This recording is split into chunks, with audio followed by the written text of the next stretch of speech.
deux matchs, c'est-à-dire à Abidjan, une petite semaine avant la période FIFA qui commence le 3 juin. Donc on est en train de préparer ça avec des bons terrains d'entraînement. Genotro nous livre le prochain plan des Guépards. Exclusivité Mures Télé. Suivez cette vidéo du début jusqu'à la fin. On a interviewé le sélectionneur national Genotro pour vous. On est allé jusqu'à Kassato. Après, bien sûr, la rencontre Requin Takouné, on a interviewé Genotro et vous allez tout entendre, même les coulisses et tout. En tout cas, suivez la vidéo du début jusqu'à la fin. Coucou, salut, j'espère que vous allez très bien. Du reste, on m'appelle si vous me découvrez pour la première fois ici. Je partage l'actualité du football béninois ainsi que le showbiz. Ouais, plusieurs informations dans une même vidéo, d'une part ailleurs, ici seulement. Et ouais. À part l'information concernant bien sûr Genotro, on va parler des résultats bien sûr, de la Super League Pro et on parlera de quelques Guépards qui évoluent de l'autre côté de l'Hexagone. On va aborder tous ces sujets-là, mais avant, la grosse opportunité à l'heure du digital, le chômage n'existe plus. Vous ne pouvez pas avoir un portable Android et une connexion Internet et parler dessus de chômage. Prenez ma formation YouTube qui va vous permettre dessus de faire les contenus sur YouTube jusqu'à aboutir à la monétisation. Et une fois la monétisation activée, ouais, YouTube va vous payer. Vous pouvez être salarié, tout ce que vous voulez. Vous pouvez faire des contenus même sans vous afficher. YouTube va vous payer à la fin de chaque mois. C'est une aubaine, ouais, c'est de ça qu'il s'agit. Donc prenez ma formation. Pour ceux qui ont déjà des chaînes YouTube et ils ont envie de monétiser bien sûr ces chaînes YouTube, il faut les faire. Il y a beaucoup d'artistes au Bénin qui n'ont pas leur chaîne YouTube monétisée. Les footballeurs aussi, tout ça là, particulier société, on s'occupe de tout ça là.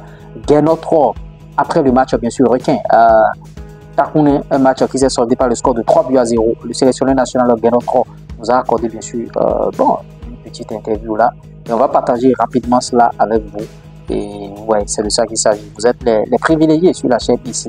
Et notons que j'ai eu un petit galère lors de cette interview. Le début n'a pas été enregistré, bien sûr, par mon cadre. Et ça m'a fait très mal parce que Genotro m'a accordé plus de 5 minutes et je viens voir 1 minute 30 secondes. Mais vous serez content.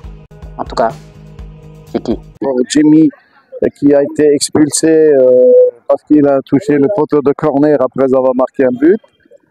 C'est un bon petit jeune joueur. J'ai vu beaucoup de jeunes d'ailleurs que nous allons suivre avec mon assistant Moussa qui est chargé de l'équipe du Chan dans laquelle les meilleurs joueurs locaux doivent évoluer.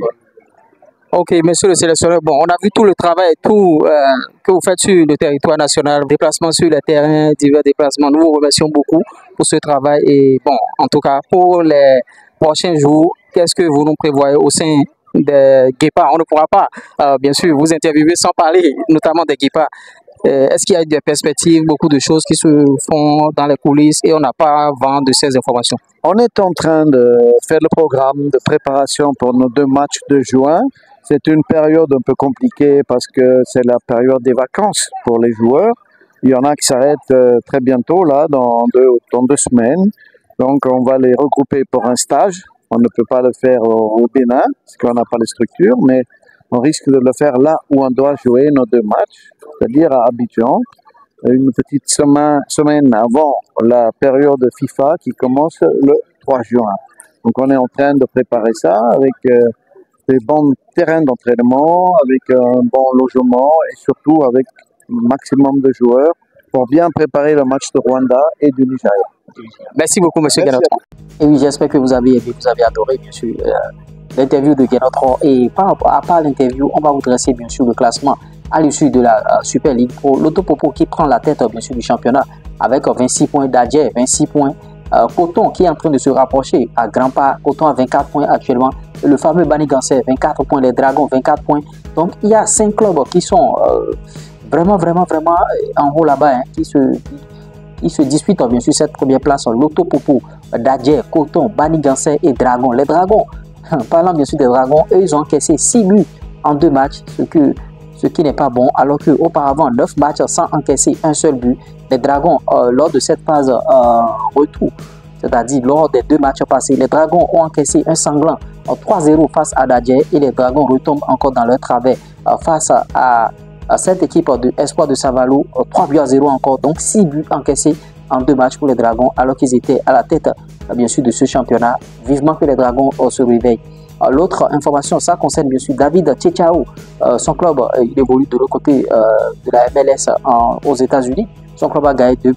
Bon, ouais, ils sont 2e avec 14 points. Et 6 matchs déjà joués, 3 titularisations et une passe décisive. Notons que les matchs pour lesquels Tchao n'avait pas joué, c'est vrai, il venait de s'installer dans un nouveau pays. Il faut le climat et tout, la température. Maintenant, il est titulaire indéboulonnable dans ce club. De l'autre côté de Adileou, ils ont joué en coupe, Adileou et son club 3-0, ils ont gagné. Adileou a été sorti bien sûr à la 46e minute. Et vous voyez, il a pris un carton jaune à la 8e minute. C'est pourquoi dès la 46e minute déjà, il a été sorti pour ne pas écoper d'un carton rouge. Adileou, ces derniers temps-ci, il écope de beaucoup de cartons. Le joueur doit revoir un peu sa copie pour mieux se comporter sur les terrains désormais. Vous voyez, c'est les informations qu'on a sous là-dedans ici, hein, notre flash. On a sous la dent. J'espère que vous avez aimé, adoré, liké, partagé et donné votre avis par rapport à toutes ces informations, par rapport au propos de Guénotro et la galère qu'on a rencontrée, bien sûr, mon cadre qui n'a pas pris mais 4 minutes, vous voyez, vraiment, alors que Guénotro a fait de grosses révélations sur le match, bien sûr, requin, Takouné, l'agressivité, bon, je vais vous répéter ce qu'il a dit, l'agressivité dans le jeu, il a aimé, et l'engagement des joueurs, il a aimé. Et il a notifié le nom d'un joueur en début d'interview, vous l'aurez écouté. Ce joueur qui a pris un carton rouge parce qu'il est allé casser, bien sûr. Il a marqué et dans sa célébration, il a cassé, bien sûr, le poteau de corner. Je sens que dans les règlements, en matière d'arbitrage, c'est interdit. Il a écopé d'un carton rouge, ce qui a fait très mal à Guénotro. Et je sens que ce gamin, il est déjà sur les tablettes de la sélection. À primo devront jouer, bien sûr, pour la CHAN, en tout cas, championnat d'Afrique des Nations. C'était moi, Lures.